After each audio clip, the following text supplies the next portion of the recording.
Good evening, the honored guests, ladies and gentlemen. My name is Amine Kakabave, and I am a member of the Swedish Parliament and representing the Left Party. I am also a member of SELA, the Association of the Right Livelihood Edward in the Swedish Parliament. It is my honor to invite you to watch the acceptance speech of Mozn Hassan. She's a feminist, she's an activist, and we know that the feminism, the struggle here in Sweden and in Egypt and the Middle East, that's very important to support. And I am very honored to present you our friend, Mozn. So I hope we will see you very soon. But that this time is important to support you and support the struggle. We hope to be able to welcome you to Sweden in the near future. And I and Eva-Lena, we talked recently that we promised that we are going to, with, I hope, another parliamentarian in Sweden to meet you. If they not allowed you, so we are coming to you and meet you in Egypt. Dear Mozn, the floor is yours. Thank you.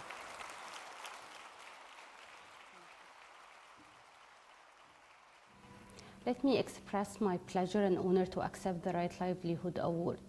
Thank you for this recognition. It means a lot to us in these difficult times. This award is not only a recognition of Nazra's work, it is a recognition of a century of feminist activism in our country that has inspired us and that we have sought to carry on as much as we could.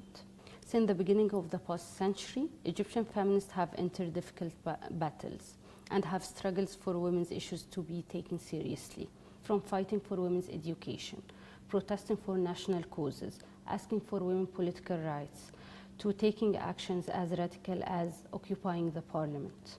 And they have paid hefty prices for their causes. Egyptian history is not short of feminist activism, yet there has always been a persistence in not seeing this activism and not seeing feminists in this country, or at least not seeing them as part of the mainstream narrative of the Egyptian history or politics.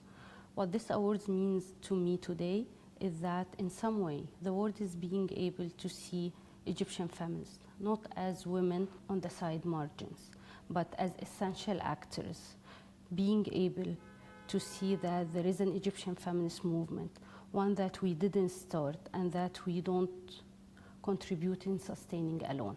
None of our work would have been possible if feminists before us haven't imposed the women's question. With its many facts on political and social agenda, and nothing that we have done can be read in isolation from the history of the feminist movement in Egypt.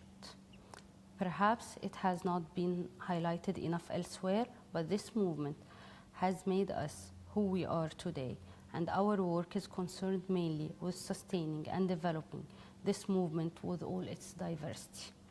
The feminist question has been put on the agenda more than a century ago in Egypt, but in 2011, the revolution has created a very special context that shaped our work and perhaps that of the whole feminist movement for various reasons. Back in 2011, when everything seemed possible, hundreds of thousands of young women and men were politicized and introduced to the public sphere. The question of change, freedom, and democracy opened new perspective for the feminist movement, and new young feminist consciousness were formed all across the country. The context of the revolution and its aftermath also posed difficult questions, and it generated processes of change such as constitutional writing, changing legislations, elections, and taking the streets for change. Whether these processes failed or succeeded is a difficult question, but this generation in itself allowed us to put women's human rights on the agenda of change and allowed a debate around them. The revolution also has posed painful questions and imposed ugly moments. like incidents of sexual violence in the public sphere.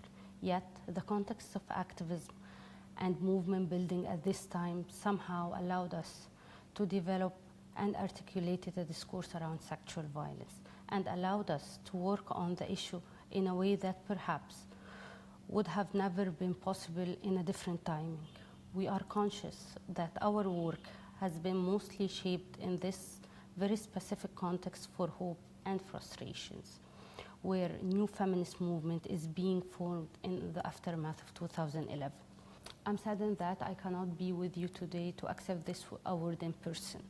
Yet the feminist movement underwent various upheavals, and feminists have for long targeted for their activism. The memory of Durraya Shafi, who has been put under house arrest by Gamal Abdel Nasser for her feminist activism, is not far away. We know that the feminist movement has and will continue to go through difficult moments, but we also know that it's always able to sustain itself and to pick itself up again. We know that some of what we have been achieving in the past years cannot be undone and cannot be reversed.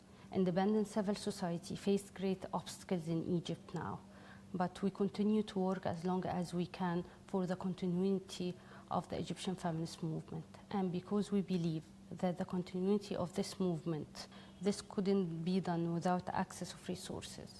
We have decided to use the money of the Right Livelihood Award to establish a new Middle East North Africa Women's Fund in a region ridden by sex conflict and where otherwise women's human rights are being undermined, civil society and feminists are persecuted, and where there are not enough resources. We hope that the establishment of this fund by the end of 2017 will help new generations of feminists in the region to carry on the struggle for women's human rights and to continue dreaming of a better future for women in our region and in the world, as we always have and still do.